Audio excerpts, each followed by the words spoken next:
chicken curry.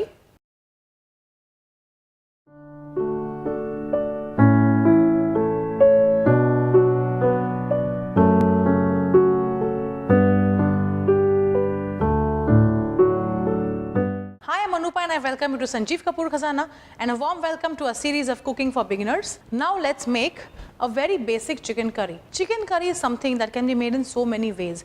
Every region has its own peculiar recipe.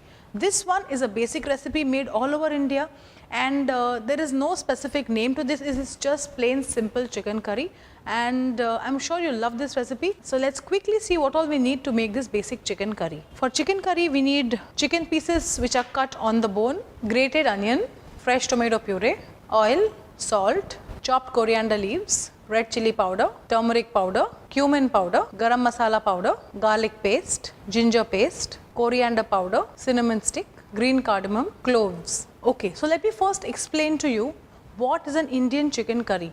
Indian chicken curry is quite high in seasonings, in spices.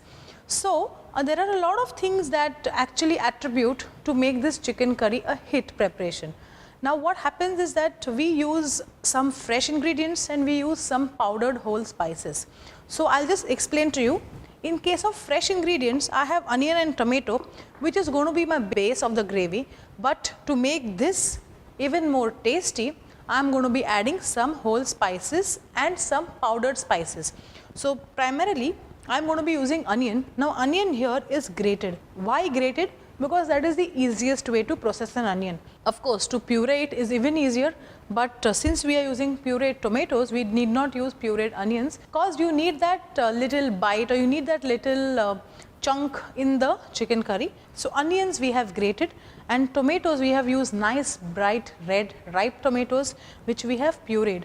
Puree is very simple, just cut the tomatoes, as in cut the eye of the tomato, further cut it into 2 to 3 pieces and blend it in the mixie.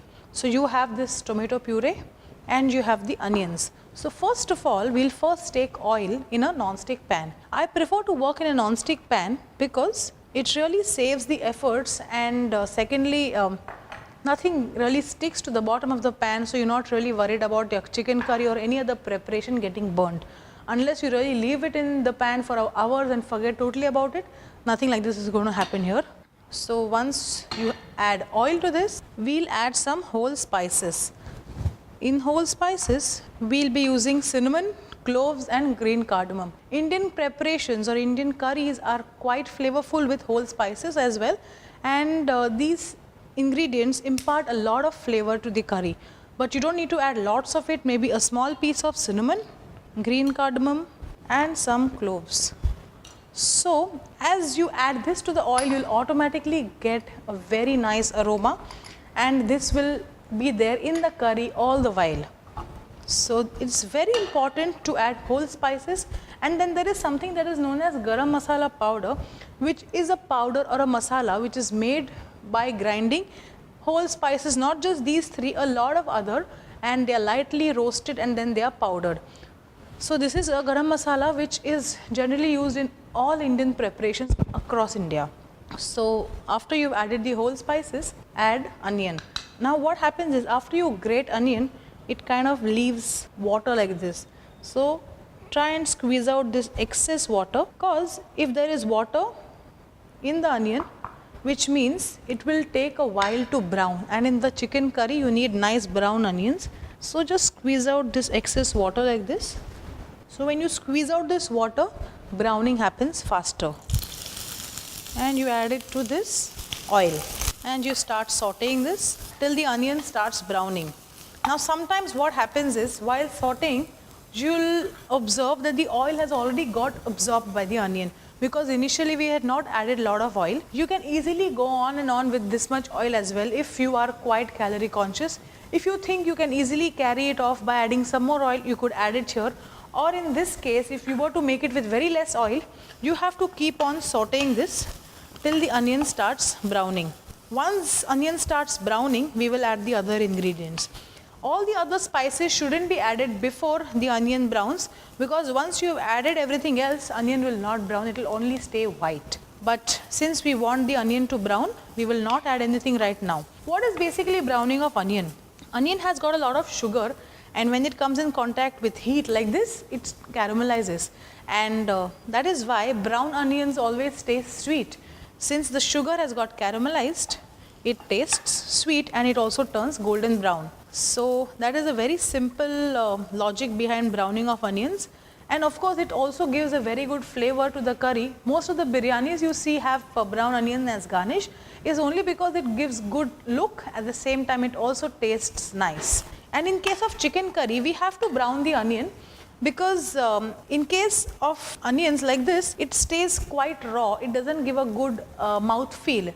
So once you brown the onions, it really gets combined with all the gravy, and it doesn't separate from the gravy. You will always notice if onions are left raw, as in if they are not really sauteed well, they will always separate, as in you will have a tomato on one side and you will have the onions on one side.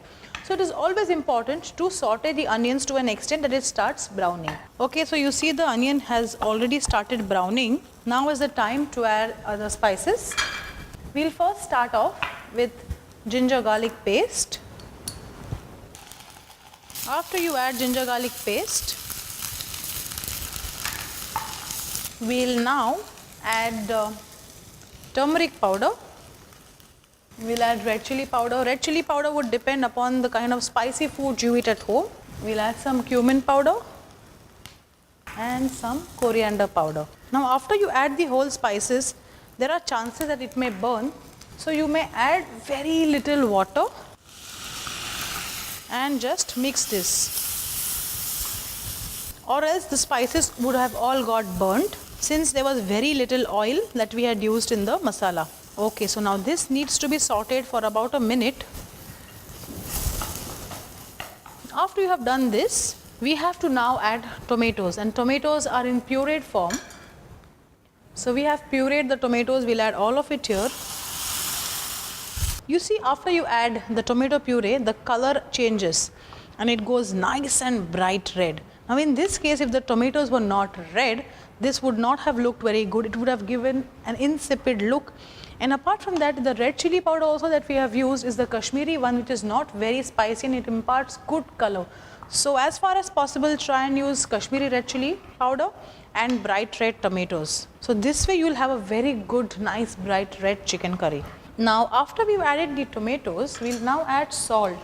Salt should also be added soon after the tomatoes, because that way the tomatoes cook faster, because once you add salt to tomatoes, it automatically leaves all the moisture, and once all the moisture from the tomato is evaporated, the tomatoes are done. So here the actual cooking happens where the tomatoes have to cook. As in, tomatoes if they are left raw, the chicken curry doesn't taste too good. So onion has to brown and tomatoes have to cook well. So these two things, if they happen properly, the chicken curry is a hit. So while your tomatoes are getting sauteed, you can actually get the flavor of the tomatoes which are slightly raw. And after a while, once the oil starts separating, you will automatically come to know what I mean by cooking of tomatoes. So right now, we have to saute this for some time till the actual raw flavor of tomato goes off. Okay, so now that the tomato is done, you can see little specks of oil which are seen on the sides like this. So which means the tomato has already left the oil, and it's now time for us to add the chicken. So we have chicken which we have used on the bone. So all of this in this, after which we'll add little salt. We have already added some salt to the tomatoes, so you should keep that in mind and not add excess. In that case, the chicken curry will go quite salty. And right now we'll add some coriander as well, because fresh coriander, when you add it in the gravy, it imparts very good flavor. So after this, just mix this nicely. Now don't add any water right now, because chicken also has a lot of moisture in it, and it will also leave all the moisture and giving the curry the required consistency. So just mix this in like this. We'll add some garam masala powder here. This is available in most of the grocery stores. Once again we'll mix this. If needed, we'll add water, but that will be towards the end. And water, whatever that you add to the curry, will have to be hot. Because if you add cold water here, the temperature of the gravy will go low and the chicken may go tough. So it's very important to add hot water to any curry. So let's mix this well. Yeah, that's perfect. And after we have mixed this, we're just going to cover it and let this cook. Now chicken curry doesn't take very long to cook. It will take somewhere around 20 minutes. And so we'll cover this on medium heat for 20 minutes, and by the end of it, chicken curry will be ready. Okay, so you see the chicken curry is almost done. I can see the gravy thickening, at the same time the chicken also looks cooked. Okay, so all of this looks perfect. Now if you feel that the curry is thick, which even I feel, what we can do is we'll adjust it by adding some water. But after you add water, you'll have to just give it a boil so that it mixes well, and that's it. Then don't further cook it, because again it is going to thicken. As far as the curry is concerned, this is done. We will garnish this with some more coriander, just like this. And it's good to go. If it's thick like this, you can serve it with nice parathas, which I've already shown you, or you can make the simple boiled rice and serve it with that. It is just amazing to have hot chicken curry and a bowl of plain steamed rice. Make this recipe just the way I have made it, and you'll be very proud of yourself.